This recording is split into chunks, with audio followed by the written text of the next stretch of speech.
होता है ना? तो मतलब सबसे पहले क्या उभर कर सामने आता है?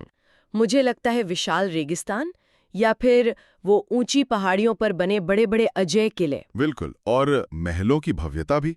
लेकिन अक्सर ना इन सब छवियों के बीच एक बहुत ही महत्वपूर्ण पहलू कहीं छिप सा जाता है, और वो है वहाँ की अद्भुत मंदिर वास्तुकला। हाँ, ये तो है।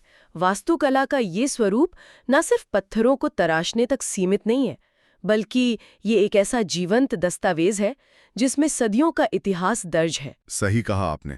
तो आज के इस गहन विश्लेषण में हमारा लक्ष्य इसी वास्तुकला को डिकोड करना है। हमारे पास जो आज के स्टडी नोट्स है ना, वो राजस्थान के प्रमुख मंदिरों की शैलियां विषय पर हैं। और ये चर्चा उन सभी के लिए एक मास्टर क्लास की तरह होने वाली है जो ज्ञान को तेजी से और बहुत ही सटीक रूप से ग्रहण करना चाहते हैं। जी बिल्कुल।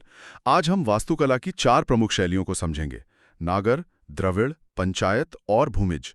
हम इनके विशिष्ट उदाहरणों को बिल्कुल साफ और स्पष्ट तरीके से डिकोड करेंगे। हाँ, और चूंकि आज हमारा फोकस इस बेहतरीन अध्ययन सामग्री पर है, तो हमारी जो टोन होगी ना, वो एक प्रीमियम एजुकेशनल यूट्यूब चैनल जैसी होनी चाहिए। मतलब एकदम स्मार्ट और कॉन्फिडेंट, है ना? बिल्कुल। शब्दों का उच्चारण बिल्कुल साफ रखेंगे और महत्वपूर्ण स्थानों के नाम पर एक अनुभवी शिक्षक की तरह हल्का सा ठहराव लेंगे, ताकि जो लोग प्रतियोगी परीक्षाओं की तैयारी कर रहे हैं उन्हें याद रखने में आसानी हो। अरे वाह, ये अप्रोच तो बहुत ही शानदार है। तो चलिए इसी ऊर्जा के साथ शुरुआत करते हैं। सबसे पहले वास्तुकला का उत्तरी स्वरूप लेते हैं, नागर शैली। नागर शैली। अगर हम भारत के उत्तरी हिस्से की बात करें तो ये सबसे प्रभावशाली शैली है। तो इससे थोड़ा और विस्तार से समझते हैं। मतलब अगर हम एक एनालॉजी लें, तो ये मंदिर सिर्फ पत्थर की इमारतें नहीं हैं, ये राजस्थान के अलग अलग कोनों को जोड़ने वाला एक सांस्कृतिक नक्शा है। बिल्कुल सही एनोलॉजी दी है आपने। नागर शैली की पहचान ही इसका विशिष्ट शिखर होता है, जो एक पर्वत की चोटी की तरह ऊपर की ओर उठता हुआ और घुमावदार होता है। अच्छा। तो जहां भी घुमावदार शिखर दिखे, वो नागर शैली है। हाँ, मुख्य रूप से। अब अगर हम स्रोत में दिए गए उदाहरणों पर गौर करें, तो सबसे पहला नाम आता है बाड़मेर के किराडू में स्थित सोमेश्वर मंदिर का। बाड़मेर का किराडू। हम्म इसे तो अक्सर राजस्थान का खजुराहो भी कहा जाता है। सही कह रही हूँ ना? जी बिल्कुल। किराडू की मूर्तिकला बहुत ही बारीक है। इसके बाद अगर हम दक्षिण राजस्थान की ओर चलें, तो उदयपुर के पास जगत नाम का स्थान है। वहां स्थित है अंबिका मंदिर। जगत का अंबिका मंदिर। इन नामों पर हमें सच में थोड़ा जोर देना चाहिए। हाँ, क्योंकि परीक्षा के नजरिए से सटीकता ही ज्ञान की असली पहचान है। राइट। इन विशिष्ट स्थानों को याद रखना बहुत जरूरी है। सही कहा। और कौन से उदाहरण है सूची में? तीसरा महत्वपूर्ण उदाहरण है नागौर के गोठ मांगलौद में स्थित दधी माता मंदिर। गोठ मांगलोद का दधी माता मंदिर। और चौथा बहुत ही प्रमुख नाम है जोधपुर में ओसियां के मंदिर। अरे हाँ, ओसिया। मतलब वहां तो मंदिरों का पूरा समूह ही है ना, नागर शैली में। बिल्कुल। ओसिया ऐतिहासिक रूप से एक बहुत बड़ा केंद्र रहा है। तो ये चारों नाम किराडू, जगतगोट, मांगलौद और ओसिया ये नागर शैली के प्रमुख उदाहरण हैं, जो नोट्स में स्पष्ट रूप से दिए गए हैं। ये तो एकदम क्लियर हो गया। लेकिन अब ना यहाँ बात सच में बहुत दिलचस्प हो जाती है। वो कैसे? क्योंकि हमारे नोट्स में अगला जो प्रभाव है वो दक्षिण का है, द्रविड़ शैली। अब मैं ये सोच रहा था कि राजस्थान जैसे उत्तर पश्चिमी राज्य में दक्षिण भारतीय द्रविड़ शैली के उदाहरण मिलना मतलब कितनी अनोखी बात है ये। यही तो इस कला की खूबसूरती है। यहाँ सबसे आकर्षक बात यह है कि कला की कोई सीमा नहीं होती। तो मतलब क्या कोई दक्षिण से वहां राज करने आया था, या इसके पीछे कुछ और कारण है? देखिए, व्यापार और धार्मिक प्रवास, ये दो बहुत बड़े कारण होते हैं कला के विस्तार के।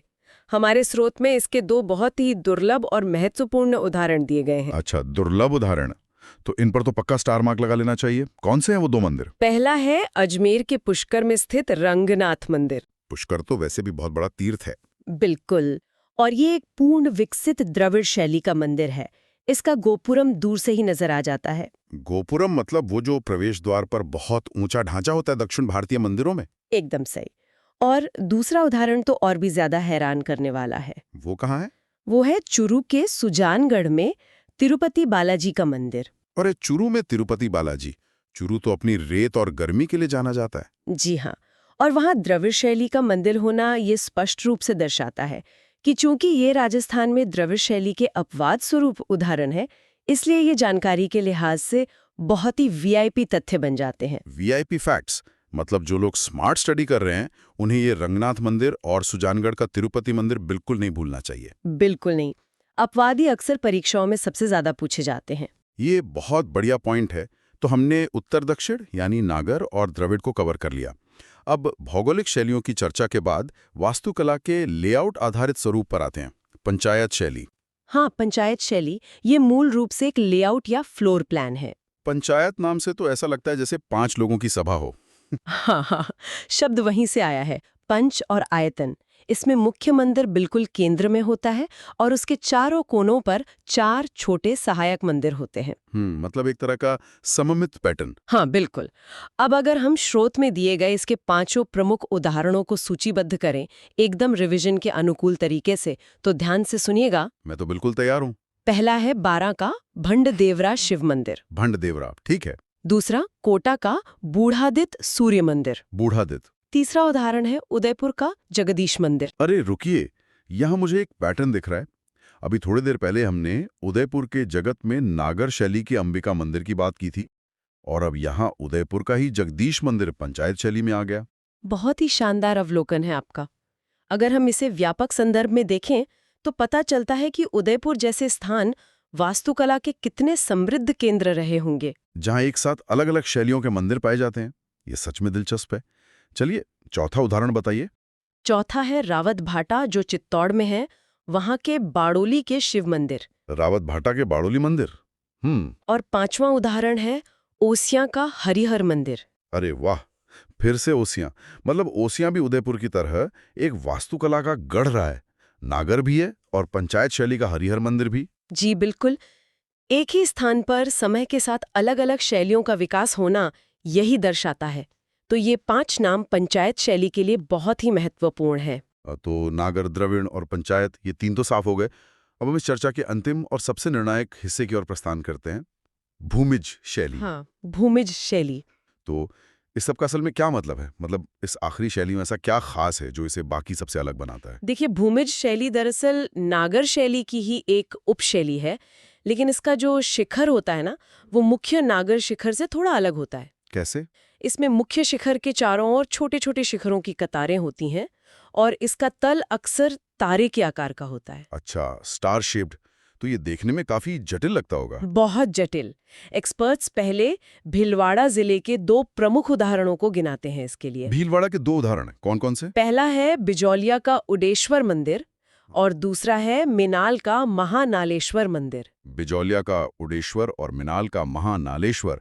नाम थोड़े भारी हैं, लेकिन उसी प्रीमियम आवाज में इन्हें याद रखना आसान हो जाता है। बिल्कुल। लेकिन अब मैं जो बताने जा रही हूँ वो हमारे आज के स्रोत का सबसे अहम तथ्य है। ओहो, द बिग रिवील। बताइए बताइए। ये तथ्य है पाली जिले के सेवाड़ी जैन मंदिर के बारे में। सेवाड़ी जैन मंदिर? तो इसमें इतना खास क्या है? ये सिर्फ एक उदाहरण नहीं है, बल्कि ये भूमिज शैली का सबसे प्राचीन मंदिर है। अच्छा, सबसे प्राचीन? जी, ये वो जानकारी है जिस पर एकदम स्टार मार्क लगा लेना चाहिए, क्योंकि वास्तुकला के इतिहास में जो चीज सबसे पुरानी होती है वहीं से उस शैली का जन्म माना जाता है। मतलब ये भूमिज शैली का ग्राउंड जीरो है। कमाल की जानकारी है ये। पाली का सेवाड़ी जैन मंदिर, ये नाम तो अब दिमाग में छप गया है। और यही हमारे इस स्पष्ट और ऊर्जावान नरेशन का उद्देश्य था। बिल्कुल। तो चलिए बिना किसी अनावश्यक विस्तार के चारों शैलियों और उनके चुनिंदा उदाहरणों का एक तेज और ऊर्जावान रीकैप कर लेते हैं। एकदम सही। शुरुआत हमने की नागर शैली से, जिसके उदाहरण हमने देखे किराड़ू, जगतघोट, मांगलोद और ओसिया में। फिर हमने द्रविड़ शैली का अपवाद देखा, पुष्कर के रंगनाथ मंदिर और सुजानगढ़ के तिरुपति बालाजी में। उसके बाद हमने पंचायत शैली की बात की, जिसके 5 उदाहरण हैं, भंडदेवरा, बूढ़ादीत, जगदीश मंदिर, बाड़ोली और ओसियां का हरिहर मंदिर। और अंत में हमने भूमिज शैली को डिकोड किया, बिजोलिया और मेनाल के मंदिरों के साथ और सबसे प्राचीन सेवाड़ी जैन मंदिर के साथ। ये पूरा रिकैप सच में किसी भी विद्यार्थी के लिए बेहतरीन स्टडी नोट्स की तरह है। बिल्कुल। आज की ये चर्चा बहुत ही शानदार रही, लेकिन अंत में श्रोताओं को सोचने पर मजबूर करने के लिए एक सवाल छोड़ना चाहूंगा। बताइए। हमने देखा कि राजस्थान के इन मंदिरों ने अलग अलग वास्तुकला की शैलियों को कितनी खूबसूरती से सहेजा है। तो क्या भारत के अन्य ऐतिहासिक स्मारकों या फिर हमारे आसपास की पुरानी इमारतों में भी इसी तरह कई अलग अलग शैलियों और संस्कृतियों का मिश्रण छुपा हो सकता है? ये सोचने वाली बात है। हाँ, मतलब जिसे हमने कभी ध्यान से देखा ही नहीं। हो सकता है आपके शहर की किसी पुरानी इमारत में किसी अनजान शैली का कोई तत्व मौजूद हो। बिल्कुल, हमें बस अपनी नजर को थोड़ा और पारखी बनाने की जरूरत है। सही कहा। तो ज्ञान की इस खोज को जारी रखने की प्रेरणा देते हुए आज के इस डीप डाइव को हम यहीं समाप्त करते हैं। ऐतिहासिक और वास्तुकला के सफर में हमारे साथ जुड़ने के लिए बहुत बहुत धन्यवाद।